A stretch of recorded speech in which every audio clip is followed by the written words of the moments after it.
जय हिंद दोस्तों। अगर आपने एसएसबी में एसआई पायोनियर का पीएचटी क्लियर कर लिया है तो अभी आपका रिटर्न एग्ज़ाम होने वाला है। रिटर्न एग्ज़ाम आपका कितने मार्क्स का होगा, कितने क्वेश्चन आएंगे, कितना टाइम मिलेगा, किस टाइप के क्वेश्चन आएंगे, इसके ऊपर डिटेल में बात करेंगे। अगर आप चैनल पे पहली बार विजिट कर रहे हैं सब्सक्राइब जरूर कर लीजिएगा। वीडियो को लाइक नहीं करते एक लाइक जरूर कर लेना।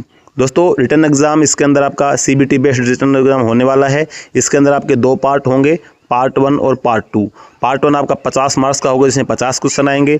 पार्ट 2 जो आपका होगा वो टेक्निकल सब्जेक्ट का होगा, उसमें आपके 100 मार्क्स होंगे, 100 क्वेश्चन आएंगे इसके अंदर। अगर हम पार्ट 1 में बात करें तो पार्ट 1 में आपका general knowledge, mathematics, reasoning, general English या फिर हिंदी। इसके अलावा अगर पार्ट 2 की हम टेक्निकल सब्जेक्ट में डिटेल में बात करें क्या क्या आएंगे, उससे पहले मैं बता दूँ ये टोटल आपका क्वेश्चन करने के लिए आपको 3 घंटे का समय मिलेगा और 150 मार्क्स होंगे और 150 क्वेश्चन इसके अंदर आपका रहने वाला है। अगर मिनिमम क्वालिफाइंग मार्क्स की मैं बात करूं तो इसके अंदर आपका general category, EWS, OBC, ex serviceman के लिए 50% मार्क्स होना चाहिए, एससी एसटी के लिए 45% मार्क्स होना चाहिए।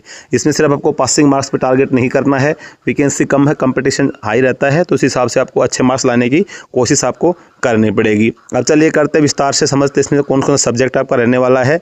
तो अगर पार्ट 1 हम नॉन टेक्निकल की बात करें जो आपका 50 मार्क्स का होगा, इसके अंदर आपका करंट अफेयर्स मतलब जनरल नॉलेज में पहले जनरल नॉलेज में आपका करंट अफेयर्स हो गया, नेशनल इंटरनेशनल लेवल का हो गया।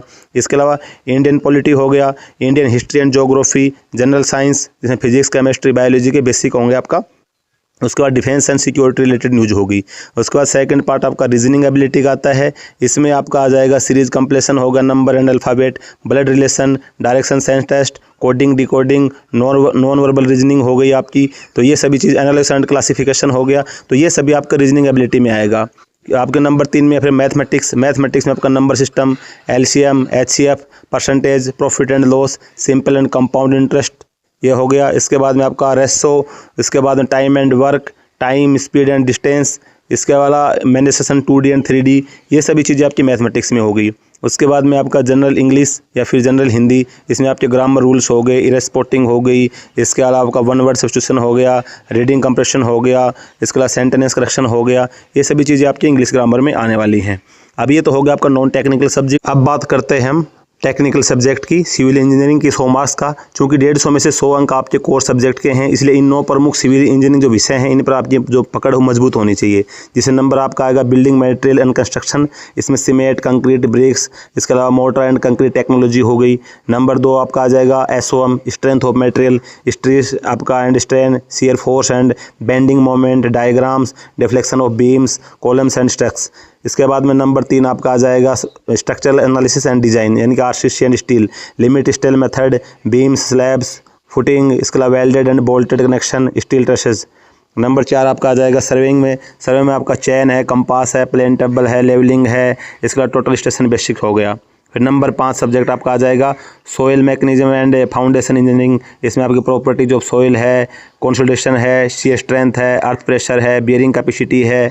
नंबर 6 आपका आ जाएगा फ्लूइड मैकेनिक्स एंड हाइड्रोकोलिस में फ्लूइड प्रॉपर्टीज है। इसके अलावा आपका पाइप फ्लो है, ओपन चैनल फ्लो है, टर्बाइंस एंड पंप्स है। फिर आपके बाद में 7 नंबर पे आपका आ जाएगा ट्रांसपोर्टेशन इंजीनियरिंग। इसमें highway planning, geometric designing, pavement designing, traffic engineering. फिर नंबर 8 पे आपकी आ जाएगी इन्वायरमेंटल इंजीनियरिंग। इसमें आपका वाटर क्वालिटी पैरामीटर्स है, वाटर ट्रीटमेंट है, सीवेज ट्रीटमेंट एंड डिस्पोजल है, एयर एंड नॉइज पोल्यूशन हो गया।